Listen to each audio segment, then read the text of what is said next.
যারা অতিরিক্ত পরিমাণে ধূমপান করেন, আজকের এই ভিডিওটা কিন্তু আমি শুধুমাত্র তাদের জন্য তৈরি করছি।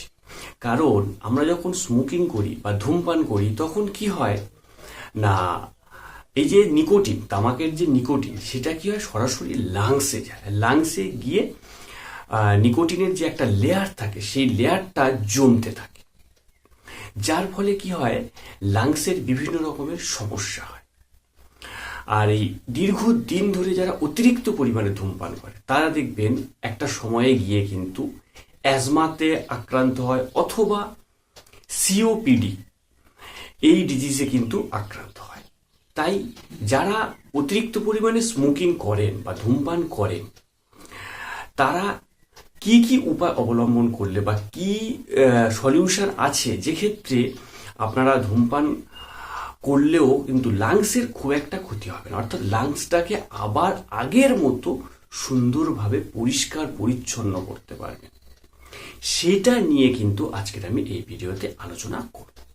তবে তার মানে কিন্তু এটা বলছি না যে শুধুমাত্র ধূমপান করলেই অ্যাজমাতে আক্রান্ত হবে বা সিওপিডি রোগে আক্রান্ত হবে, এমনটা কিন্তু নয়। এমন অনেক মানুষ আছে যারা ধূমপান করে না, কোনো রকমই নেশা করে না, অথচ তারা অ্যাজমাতে আক্রান্ত, অথচ তারা সিওপিডিতে আক্রান্ত। সেটা আলাদা জিনিস। তবে অ্যাজমা বা সিওপিডিতে যদি আপনি আক্রান্ত হয়ে থাকেন সেক্ষেত্রে কিন্তু ট্রিটমেন্টের জন্য যোগাযোগ করতে পারেন। সেক্ষেত্রে দেখবেন ভিডিওর মাঝখানে নাম্বার দিয়ে দেবো, সেখান থেকে যোগাযোগ করতে পারেন। তো এই ফুসফুস বা লাংস, এইটাকে একদম সুস্থ, সতেজ এবং ডিটক্স করার জন্য যে উপায়গুলো হবে সেই উপায়গুলো কিন্তু আজকে আমি আপনাদের সঙ্গে আলোচনা করব। প্রথম যে উপায়টার কথা বলবো সেটা হচ্ছে তুলসী এবং ব্ল্যাক পেপার, মানে তুলসী পাতা এবং গোলমরিচ, এই দুটোকে ব্যবহার করতে হবে। এখন প্রশ্ন হচ্ছে কখন কিভাবে ব্যবহার করবেন। সেটা হচ্ছে এই তুলসী পাতার যে গোলমরিচের কথা বললাম, এটা সকালবেলা, মানে সকালবেলা ঘুম থেকে উঠে ব্রাশ করে নেওয়ার পরে তারপরে এই দুটোকে খেতে হবে। এক্ষেত্রে আপনি 5 থেকে 7টা তুলসী পাতা নেবেন আর তার সঙ্গে 2 থেকে 3টে গোলমরিচ নেবেন, নিয়ে একসঙ্গে মুখের মধ্যে দিয়ে চিবিয়ে, ভালো করে চিবিয়ে একটু গরম জলের সঙ্গে খেয়ে নিন। মানে চেবানোর পরে একটু গরম জল নিন, 1 গ্লাস নিয়ে খেয়ে নিন। এক্ষেত্রে দেখবেন আপনার লাংস পরিষ্কার হয়ে যাবে, আর লাংসের মধ্যে জমে থাকা যে কফ বা শ্লেষ্মা যেটাকে আমরা বলে থাকি, সেটা দেখবেন খুব দ্রুত বেরিয়ে আসবে। এটা তো বললাম সকালবেলা। এবার চলে আসি বিকেলবেলা। বিকেলবেলাতে দেখবেন চা খাওয়ার অভ্যাস কিন্তু প্রত্যেকের কম বেশি থেকে থাকে। তো এক্ষেত্রে চাটা একটু অন্যভাবে খান। সেক্ষেত্রে কি না, সেক্ষেত্রে গরম জলের সঙ্গে 1/2 চামচ যষ্টি মধু দিয়ে দিন। 1 কাপ গরম জলের সঙ্গে 1/2 চামচ যষ্টি মধু দিয়ে সেটাকে একটু ফুটিয়ে নিয়ে চায়ের মতো করে খাবেন। এটা কিন্তু বিকেলবেলা খাবেন বা সন্ধ্যার দিকে খাবেন। এক্ষেত্রে কিন্তু লাংস খুব ভালো থাকে। আর রাত্রেবেলা যে উপায়টা বলবো সেটা হচ্ছে একটু অন্যরকম। কিরকম না, খাওয়া দাওয়ার পরে, রাত্রেবেলা ডিনার কমপ্লিট করার পরে ঠিক 1 থেকে 1.5 ঘন্টা পরে, কিন্তু সঙ্গে সঙ্গে না, কি করবেন না, 1 থেকে 2 চামচ আদার রস নেবেন আর তার সঙ্গে 1 চামচ পরিমাণের মধু মিশিয়ে নেবেন। এই দুটোকে মিক্সড করে নিয়ে খেয়ে নিন। দেখবেন আপনার লাংস কত ভালো থাকে। এক্ষেত্রে অনেকের দেখবেন ঠান্ডা লেগে কম বেশি কাশি হয়, এই কাশির যে সমস্যা সেটাও কিন্তু আস্তে আস্তে কমে যাবে। তো এই যে উপায়টা বললাম, সকালে, দুপুরে বা সন্ধ্যায় অথবা এবং রাত্রে, এই যে 3 টাইমের যে একটা উপায় বললাম, এটা সব থেকে গুরুত্বপূর্ণ আর কার্যকর উপায়। এটা যদি কন্টিনিউ আপনারা 15 দিন থেকে 1 মাস করতে পারেন, দেখবেন আপনাদের লাংসের যদি কোনো প্রবলেম হয়ে থাকে সেটাকে কিন্তু আপনি 15 দিন বা 1 মাস করার পরে বুঝবেন আর নেই, একেবারে সেরে গেছে। ইনফ্যাক্ট যাদের স্মোকিং করার ফলে যদি লাংসে সামান্য ইনফেকশন জাতীয় কিছু হয়ে থাকে সেক্ষেত্রেও কিন্তু এটা খুব ভালো রেজাল্ট পাবেন, খুব দ্রুত রেজাল্ট। তবে অনেকের কাছে এই উপায়টা করতে একটু দ্বিধাবোধ হতে পারে, কারণ 3 টাইম মেনটেন করতে হবে। সেক্ষেত্রে আরও উপায় আছে, সেগুলো অবলম্বন করতে পারেন। আর নেক্সট যে উপায়টা কথা বলবো সেটা হচ্ছে দিনে 1 বার যে কোনো টাইমে খেলে হবে। এবারে এটা কিন্তু তৈরি করার সঙ্গে সঙ্গে খেতে পারবেন না, তৈরি করার মিনিমাম 6 থেকে 7 ঘন্টা পরে খেতে হবে। কিভাবে তৈরি করবেন না, পেঁয়াজ, আমরা যে পেঁয়াজ কাঁচা খাই, এই পেঁয়াজের রসটাকে বেশ পরিমাণ মতো নিতে হবে, আর তার সঙ্গে 1 চামচ মধু, এই দুটোকে মিশিয়ে 6 থেকে 7 ঘন্টা রেখে দিতে হবে। মিশিয়ে সঙ্গে সঙ্গে খেতে আপনারা পারবেন। এই 6 থেকে 7 ঘন্টা রেখে দেওয়ার পরে এটাকে আস্তে আস্তে চায়ের মতো করে বা একবারে সবটা খেয়ে নিন। এক্ষেত্রে কিন্তু লাংস খুব ভালোভাবে পরিষ্কার হয়ে যাবে এবং বুকে জমে থাকা বা গলার কাছে জমে থাকা যে কফ, সেটা কিন্তু পুরোটাই বেরিয়ে চলে আসে। তবে এক্ষেত্রে আরেকটা কথা বলি, যেহেতু মধুটা ব্যবহার করা হচ্ছে, তাই যারা ডায়াবেটিসে আক্রান্ত, সুগার লেভেল অতিরিক্ত হাই, তারা কিন্তু এই উপায়টা করতে পারবেন না।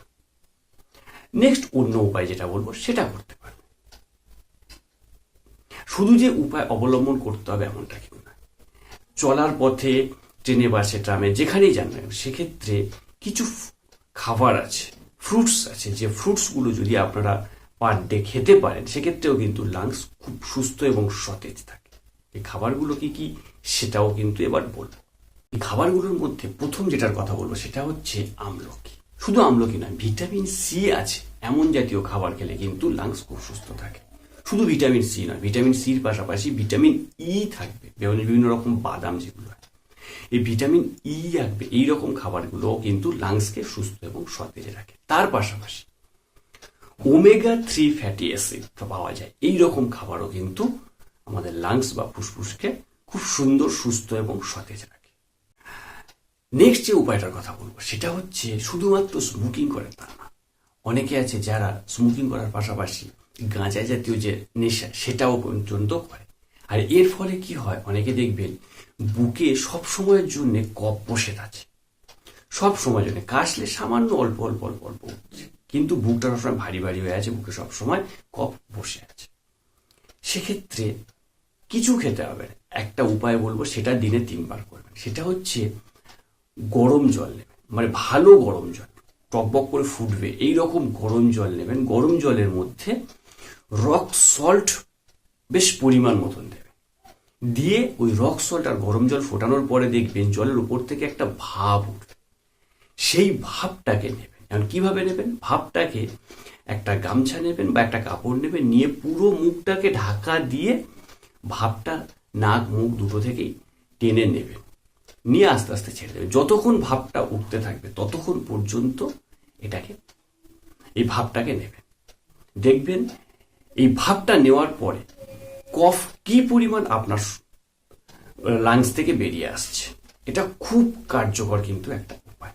তবে এক্ষেত্রে শুধু যে যারা স্মোকিং করে, ধূমপান করে তারা করবে তা না, সাধারণ মানুষও কিন্তু যদি বুকে কফ জমে থাকে সেক্ষেত্রেও কিন্তু এই উপায়টা অবলম্বন করতে পারে।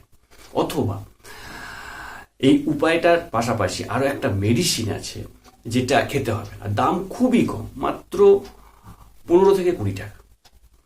সেই মেডিসিনটা গরম জলের মধ্যে দিয়ে যদি ভাব নিতে পারেন সেক্ষেত্রে কিন্তু আরো কুইক রেজাল্ট পাবেন। তবে মেডিসিনটার নাম কিন্তু এখানে বলছি না, সেক্ষেত্রে আপনারা কমেন্ট করবেন বা যোগাযোগ করবেন, বলে দেবেন।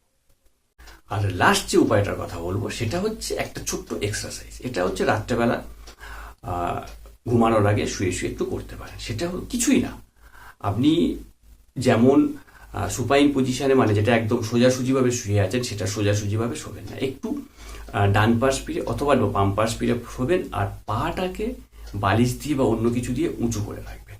পাটাকে উঁচুভাবে রেখে মাথাটাকে নিচুভাবে রেখে 5 থেকে 7 মিনিট ডান পাশ ফিরে 5 থেকে 7 মিনিট থাকবেন, বাম পাশ ফিরেও 5 থেকে 7 মিনিট থাকবেন। এটা করবেন। এতে কি হয় না, লাংসের মধ্যে ব্লাডের সার্কুলেশনটা একদম প্রপার থাকে।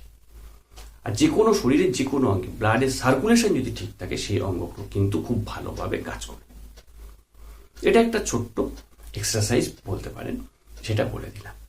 তো আজকের মতো কিন্তু ভিডিওটা এই পর্যন্ত। যারা স্মোকিং করেন বা ধূমপান করেন, যে কোনো ধরনের নেশা, ধোঁয়া জাতীয় যে কোনো নেশা যদি আপনারা করেন, সেক্ষেত্রে কিন্তু এই উপায়গুলো অবলম্বন করাটা খুব জরুরি, যদি ভবিষ্যতে বড় কোনো রোগের আক্রান্ত হতে না চান। তো ওকে বন্ধুরা, আজকের মতো কিন্তু ভিডিওটা এই পর্যন্ত। যদি ভালো লেগে থাকে অবশ্যই কমেন্ট করবেন, নেক্সট কি ভিডিও আপনারা জানতে চান সেটাও কিন্তু জানাবেন। আর সবাই একটা লাইক করবেন। সবাই ভালো থাকবেন, সুস্থ থাকবেন।